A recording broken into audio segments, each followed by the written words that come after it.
ibang balita, stable na ang lagay ni dating Agriculture Undersecretary Jocelyn Jokjok Volante pero mananatili pa rin siya sa ospital para sa mga dagdag na pagsusuri. At isa sa mga patuloy na tinututukan ng mga doktor ang lagay ng puso ni Volante. Saksi si Michael Fahatin. Bahagyang gumaan ang seguridad sa paligid ng St. Luke's Medical Center. 2 araw matapos isugod dito si dating Agriculture Undersecretary Jokjok Volante. At kasunod ng kauna-unahang medical bulletin na inilabas kaugnay sa kanyang kondisyon pasado alas 3 kaninang hapon. He is no longer complaining of chest pain. Sa kabila nito, stable daw ang lagay ni Volante at sa mga pagsusuring na isagawa na sa kanya, wala pang nakumpirmang anumang sakit si Volante. Sumailalim na rin daw ito sa stress test. Normal pa daw sa ngayon ang lahat ng resulta ng mga pagsusuring isinagawa sa kanya.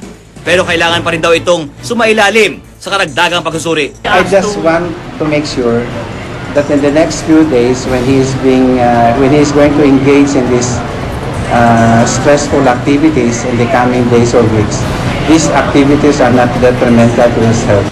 Namataan kasi sa CT scan sa kanyang dibdib na may mga senyales ng atherosclerosis aorta and coronary arteries. Ito ay isang kondisyon ng paninigas ng mga blood vessels sa puso na nagre-resulta sa pagkipot ng dinadaliw ng dugo. Pag napabayaan, maaari raw itong maging sanhin ng heart attack o di kaya stroke. If it shows a significant narrowing, it can also lead to something serious like a heart attack. Fluctuating pa rin daw ang blood pressure ni Volante. Tuloy din daw ang kanyang maintenance medication para sa kanyang peptic ulcer. At ngayong Biyernes ay isa sa ilalim sa isang gastroscopy exam para alamin ang lagay nito. At may kasaysayan pa ng peptic ulcer. Ayon naman sa Senate Sergeant-at-Arms, bibigyan nila si Volante na hanggang sa susunod na linggo para tapusin ang serye ng mga medical test. Pero kung si Senador Ping Lacson ang tatanungin, mainam nang ipagsampina ng Senado ang records ng St. Luke's sa kondisyon ni Volante nang masiguro ang tunay na kalagayan nito. Ako nung nag-executive check-up, within 24 hours, alam ko yung kalagayan ko . Kaya hindi ako naniniwala na 3 days, 4 days. Michael Fahatin ng inyong saksi. Nagpunta si First Gentleman Mike Arroyo sa St. Luke's Medical Center pero itinanggi niya ang kanyang kaibigan si Jokjok Volante ang kanyang pakay. Pinatotohanan naman ng Senate Sergeant-at-Arms na hindi pumunta sa kwarto ni Volante ang unang Ginoo. Saksi si John Consulta. Laking gulat ng mga miyembro ng media nang biglang dumating si First Gentleman Mike Arroyo sa St. Luke's dakong alas 7:30 kaninang umaga. Ayon sa source ng GMA News, sumailalim daw sa kanyang lingguhang therapy ang unang Ginoo na kanyang ginagawa mula nang sumailalim sa angioplasty noong nakarang taon. Matapos ng 3 oras, lumabas ang unang Ginoo at dito na siya pinutakti ng tanong ng mga taga-media. I did not go to Jokjok. Kaibigan ko siya. Pero hindi ko pa siya, I've not seen him. Iisa rin ang doktor na FG at Volante, si Dr. Romeo Saavedra. Pero nang aming tanungin kung nagkita ba ang kanyang dalawang pasyente, Whatever any conversations between the First Gentleman and Volante, that is between the two of them. I am not privy to anything outside the medical condition. pinatotohanan naman ng Senate Sergeant-at-Arms na nakababad sa mga bantay ang mga tauhan ng Senado sa silid ni dating Agriculture Undersecretary Jokjok Volante na hindi binisita ng First Gentleman ang kaibigan. He was not in the room. They were not there. They were not even near the door. Sa room, ha? Kasi Room. Kilalang malapit na kaibigan at kapwa-Rotarian si Volante at ang First Gentleman. July 9, 2006, 2 araw matapos arestuhin ng US immigration officials sa Los Angeles, California si Volante dahil sa kanselado nitong visa, nagtungo ng Amerika ang unang Ginoo. Hindi kailanman napatunayan, pero malakas ang hinala noon ng mga taga-oposisyon na may kinalaman na pagpunta roon ni FG sa problemang kinaharap ni Volante. Pakulolan nila yan, but I'm very sure that behind the scenes they are operating. Maging ang dating miyembro ng gabinete ni Pangulong Arroyo na si Jing Deles, noon pa may naniniwalang ma-impluwensya sa first couple si Volante. Si Volante ang kauna-unahang opisyal na itinalaga ni Arroyo sa Department of Agriculture.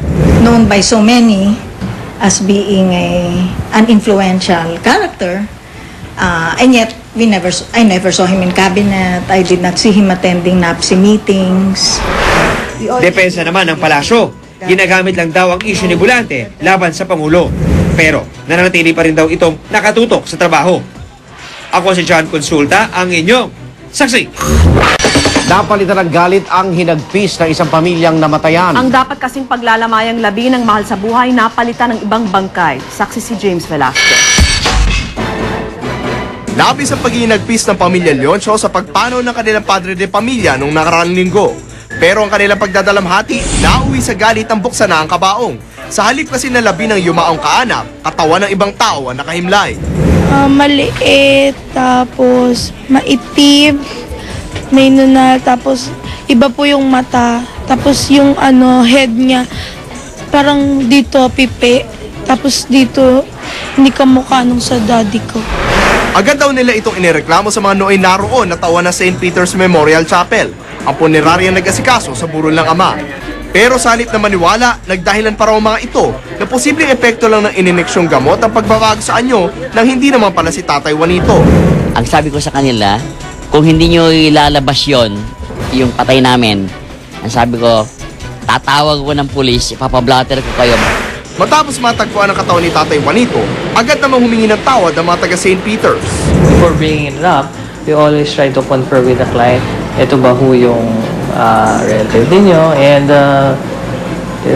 wala naman nagbanggit or nagsabi that there is a problem. Pagkatapos ng pangyayari, dasal na lang ng pamilya Leoncio, sana raw ay hindi maranasan ng ibang pamilya ang nangyari sa kanila. Maski sabihin mong patayan, delikado yan. Dahil may pamilya yan eh. James Velasquez ang inyo, saksi. Tuloy ang magpatupad ang number coding ngayong Biyernes at sa darating na Lunes, ibig sabihin, pwede lang bumiyahin ng walang huli ang mga sasakyan nagtatapos sa 9 at 0 mula alas 10 ng umaga hanggang alas 3 ng hapon at mula alas 7 ng gabi. Magpapakalat naman daw ng 1,200 traffic enforcers, medics at emergency personnel sa mga kalsada patungo sa mga sementeryo sa Metro Manila. Bahagi ito ng oplan kaluluwa ng gobyerno para matiyak ang kaayusan at kaligtasan ng publiko ngayong undas. At paalala ng Department of Health, planuhing mabuti ang pagpunta sa mga sementeryo para makaiwas sa sakit. Payo ng DOH, magdala ng sunblock bilang proteksyon sa matinding init ng araw. Mainam din daw magdala ng payong sakaling umulan para makaiwas sa pagkakasakit. Tiyakin ding hindi mapapanis ang mga pagkain inyong babaunin sa sementeryo. Kung bibili naman ng mga pagkain at inumin sa sementeryo, siguruhing mali. At sama-sama natin saksihan, Playboy Mansion, nagmistulang haunted house sa Halloween party. Prince William at Prince Harry present sa world premiere ng bagong Bond movie na The Quantum of Solace. Balitang hatid ng isang liga ng katotohanan. Sama-sama natin pagiging saksi. Learn how each cup gives free training to farmers at nescafe.com.ph. Hangad ng saksi at Nescafe Classic, ang walang kinikilingang pagbabalita para sa sambayanan. Ginimbal ang 13 sunod-sunod na pagsabog ang India, halos 50 ang patay. At tunghayan po ang Halloween Bash, The Playboy Way. Saksiyan po ang mga balitang yan mula sa iba't ibang panig ng mundo. Buwang-buwa sa kamera ang pag-aripas ng mga taong ito sa isang university campus sa Pamplona, Spain matapos sumabog ang isang car bomb sa parking lot ng pamantasan.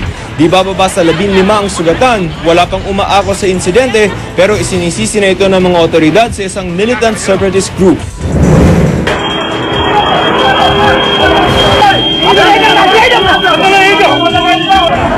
Sa India naman, hindi bababa sa 48 ang patay at mahigit 300 naman ang sugatan matapos sinigin ng sunod-sunod na pagsabog ang bayan ng Assam. Ginamitan ng bomba ang karamihan sa 13 pagsabog. Hindi pa tukoy ng mga otoridad kung sino ang nasa likod ng mga pagsabog. Present ang magkapatid na British royals na sina Prince William at Prince Harry sa world premiere ng latest Bond movie na The Quantum of Solace. Charity event din kasi ito para sa dalawang organisasyong sinusuportahan nila. Pinagkaguluhan naman ng fans ang gumanap na secret agent na si Daniel Craig. Present din si Judi Dench na gumaganap bilang si M, pati na ang mga bagong Bond girls. Daan-daan naman ang nakiparty sa Halloween Bash sa Playboy Mansion sa Los Angeles, California. Siyempre, nakapalibot kay Playboy founder Hugh Hefner ang kanyang favorite bunnies. Bukod sa mga usual Halloween outfit, may mga bisita rin nag-ala Brad Pitt at US Republican Vice Presidential candidate Sarah Palin. Para sa saksi, Joseph Morong nag-uulat. At para sa karagdagang balita, patuloy tumutok sa GMA News and Public Affairs at mag-log on sa www.gmanews.tv kung saan mapapanood ang ilang bahagi ng saksi. Para naman makatanggap ng mga pinakabagong balita via text, i-type lang ang GMA News, space on at isend sa 4627.